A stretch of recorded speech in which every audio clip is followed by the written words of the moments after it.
SBS 뉴스입니다. 어제 코로나19 신규 확진자가 1,378명 발생해 사흘 연속 역대 최다 기록을 넘겼습니다. 해외 유입 58명을 제외한 1,320명이 국내 발생 환자입니다. 확진자가 집중되고 있는 수도권에서는 서울 501명, 경기 441명 등 1,021명이 발생했고 부산 59명, 대전 47명 등 비수도권에서도 299명 확진됐습니다. 확진자 숫자가 연일 최고치를 경신하면서 정부는 다음 주 월요일부터 2주간 수도권 거리 두기를 최고 단계인 4단계로 격상했습니다. 4단계에선 저녁 6시 전에는 4인까지, 6시 이후엔 2명까지만 모일 수 있고 직계가족 예외도 허용되지 않습니다. 식당, 카페는 물론 마트와 PC방도 밤 10시까지로 영업이 제한되며 모든 행사가 금지되고 집회는 1인 시위만 가능합니다. 수원구치소 평택지소 수용자 1명이 코로나19 확진 판정을 받았습니다.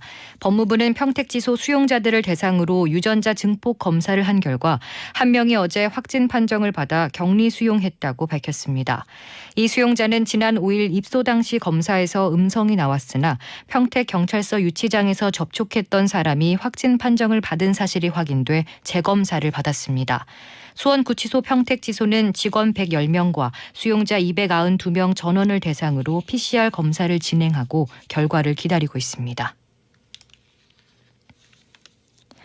코로나19 델타 변이가 확산하면서 세계 각국이 한동안 완화했던 제한 조치를 다시 강화하고 있습니다. 네덜란드는 젊은 층을 중심으로 신규 확진자가 급증하자 술집은 자정까지만 운영하고 나이트클럽은 모두 문을 닫기로 했습니다.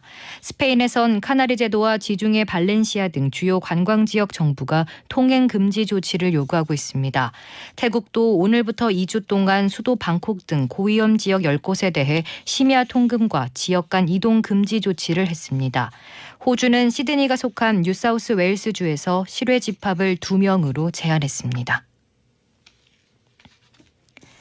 토마스 바흐 국제올림픽위원회 IOC 위원장이 선수들은 경기장에서 외로워할 이유가 없다며 수십억 명의 전 세계인이 모두 중계화면 앞에서 여러분들과 마음으로 함께할 것이라고 선수들의 도쿄올림픽 참여를 독려했습니다.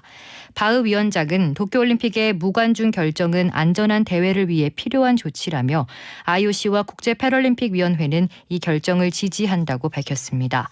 도쿄올림픽은 23일 개막하며 도쿄도와 사이타마, 가나가와 지바현, 홋카이도에서 열리는 경기는 무관중으로 치러지는데 대회 전체의 96% 수준입니다. 윤석열 전 검찰총장 측이 부인 김건희 씨 관련 취재를 하면서 경찰을 사칭한 혐의로 MBC 기자 2명 등을 서울 서초경찰서에 고발했다고 밝혔습니다. 윤 전 총장 대변인실은 오늘 기자들에게 배포한 입장문에서 MBC 기자 2명과 성명불상의 지시 또는 책임자를 서울 서초소에 고발했다며 MBC의 불법 취재에 대한 진상규명과 철저한 수사를 촉구한다고 말했습니다. 앞서 MBC 취재진은 김 씨의 박사 논문 관련 취재를 하면서 김 씨 지도교수의 과거 주소지 앞에 주차된 차량 주인과 통화하면서 경찰 사칭을 한 것으로 알려졌습니다. 날씨입니다. 오늘은 전국에 구름 많은 가운데 곳곳에 천둥 번개를 동반한 강한 소나기가 오는 곳이 있겠습니다. 제주도는 장마 전선의 영향으로 가끔 비가 오겠습니다. 폭염특보는 확대 강화되고 있습니다. 대구와 전남, 담양, 구례에는 폭염경보가 내려져 있고 서울을 비롯한 수도권과 강원 영서, 충청 남부와 제주도 대부분 지역에는 폭염주의보가 내려져 있습니다. 낮 최고 기온은 서울 29도, 광주 31도, 대구 34도 등 전국이 27도에서 34도가 되겠습니다. 서울의 현재 기온은 28도, 습도는 69%입니다. 주시은입니다. 뉴스를 마칩니다. SBS